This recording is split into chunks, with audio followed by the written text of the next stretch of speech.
നമസ്കാരം മലയാളി വാർത്തയിലേക്ക് സ്വാഗതം. ഇന്ത്യക്ക് നന്ദി അറിയിച്ച് ഇറാൻ.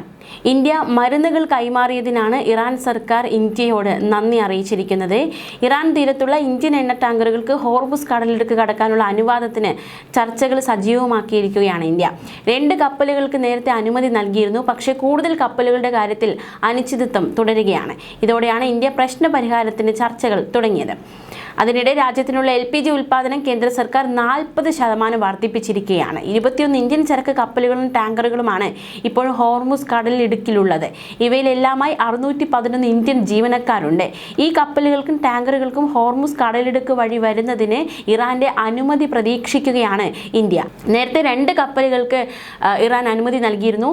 ഇറാനുള്ള മാനുഷിക പരിഗണന എന്ന നിലയ്ക്ക് ഇറാനിയൻ റെഡ് ക്രസന്റിന് ഇന്നലെ സർക്കാർ മരുന്നുകൾ കൈമാറുകയായിരുന്നു. ഇതിനാണ് ഇപ്പോൾ ഇറാൻ ഇന്ത്യക്ക് നന്ദി അറിയിച്ചിരിക്കുന്നത്. ദില്ലിയിലെ ഇറാൻ എംബസിയിൽ എത്തിച്ച മരുന്നുകൾ ഇറാന്റെ അതിർത്തി രാജ്യങ്ങളിലേക്ക് കൊണ്ടുപോയ ശേഷം റോഡ് മാർഗം റെഡ് ക്രസന്റ് ഇറാനിലെത്തിക്കാനാണ് സാധ്യത.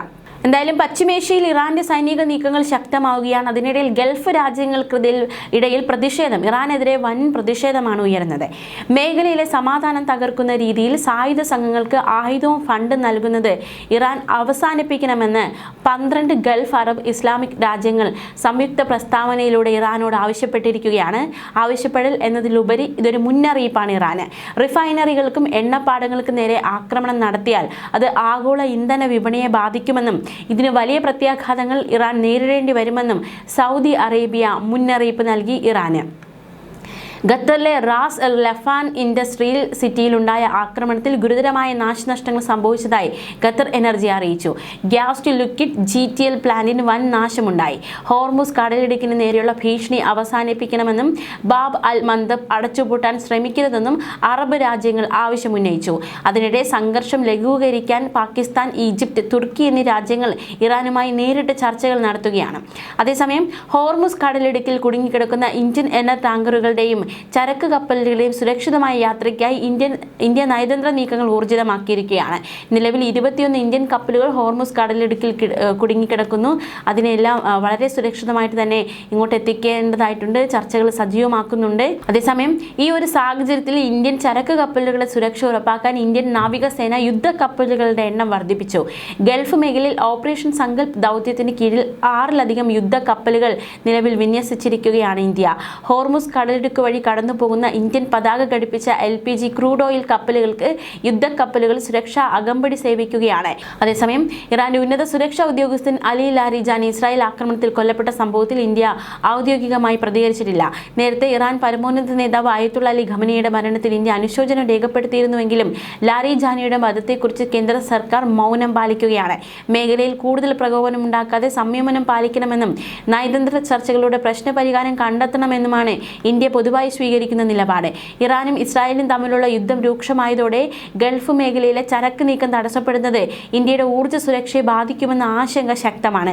എന്തായാലും നിലവിൽ പേർഷ്യൻ ഗൾഫിൽ കുടുങ്ങിക്കിടക്കുന്ന ഇന്ത്യൻ കപ്പലുകൾ, അതിലെ ജീവനക്കാരുടെ സുരക്ഷ ഉറപ്പാക്കേണ്ടതായിട്ടുണ്ട്. ഷിപ്പിംഗ് മന്ത്രാലയവും നാവികസേനയും 24 മണിക്കൂറും പ്രവർത്തിക്കുന്ന കൺട്രോൾ റൂമുകൾ വഴി നിരീക്ഷണം നടത്തുന്നുണ്ട്. അവയുടെ സുരക്ഷയ്ക്കായി രാജ്യം ഏതു വിധേനയും സംരക്ഷിക്കും. ഹോർമുസ് കടലിടുക്ക് കടത്താനുള്ള ചർച്ചകളൊക്കെ സജീവമാക്കിയിരിക്കുകയാണ്.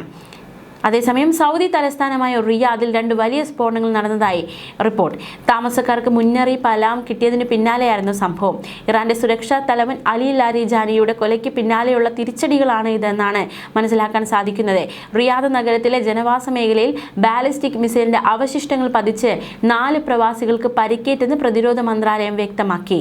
റിയാദിലെ ഇസ്ലാമിക രാജ്യങ്ങളിലെ വിദേശകാര്യ മന്ത്രിമാരുടെ അടിയന്തര യോഗം നടക്കവെയായിരുന്നു ഇറാന്റെ ആക്രമണം.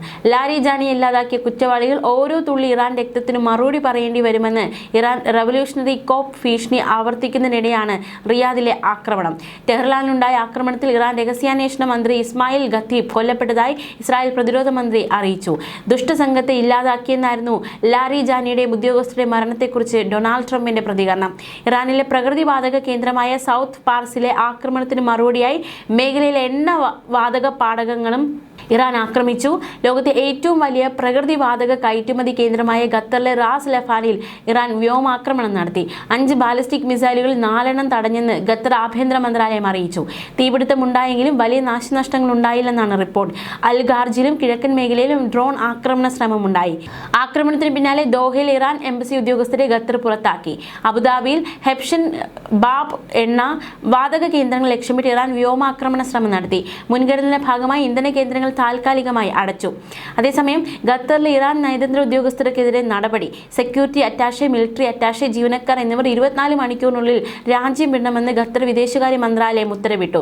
എംബസിയിലെ സൈനിക അറ്റാഷെയും സുരക്ഷാ അറ്റാഷെയും 2 അറ്റാഷെ ഓഫീസുകളെയും ജീവനക്കാർ എത്രയും വേഗം രാജ്യം വിടണമെന്ന് വിദേശകാര്യ മന്ത്രാലയം ഇസ്ലാമിക് റിപ്പബ്ലിക് ഓഫ് ഇറാൻ എംബസിക്ക് അയച്ച ഔദ്യോഗിക കുറിപ്പിൽ വ്യക്തമാക്കി.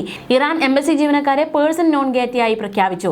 വിദേശകാര്യ മന്ത്രാലയത്തിലെ protocol director HE Ibrahim Yousif ഫഗ്രോയും സ്റ്റേറ്റിലെ Islamic republic of Iran ambassador Ali സലഹബാദിയും ഈ കൂടിക്കാഴ്ച നടത്തിയതിന് പിന്നാലെയാണ് ഇത്തരത്തിലുള്ള നടപടി ഉണ്ടായത്. ഖത്തറിൽ ഇറാൻ നടത്തുന്ന ആക്രമണങ്ങളും അതുപോലെ തന്നെ രാജ്യത്തിന്റെ പരമാധികാരവും സുരക്ഷയും ലംഘിച്ചതിന് മറുപടിയായാണ് ഈ തീരുമാനം എടുത്തതെന്നാണ് മന്ത്രാലയം നൽകുന്ന വിശദീകരണം.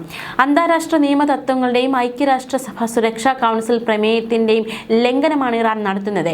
ഇറാൻ ശത്രുതാപരമായ സമീപനം തുടരുന്നത് ഖത്തറിന്റെ പരമാധികാരം, സുരക്ഷ, ദേശീയ താൽപര്യങ്ങൾ എന്നിവയെ ചോദ്യം ചെയ്യുന്നതാണെന്നും വിദേശകാര്യ മന്ത്രാലയം വ്യക്തമാക്കി. എന്തായാലും ഇറാനിൽ ആക്രമണം തുടരുകയാണ്.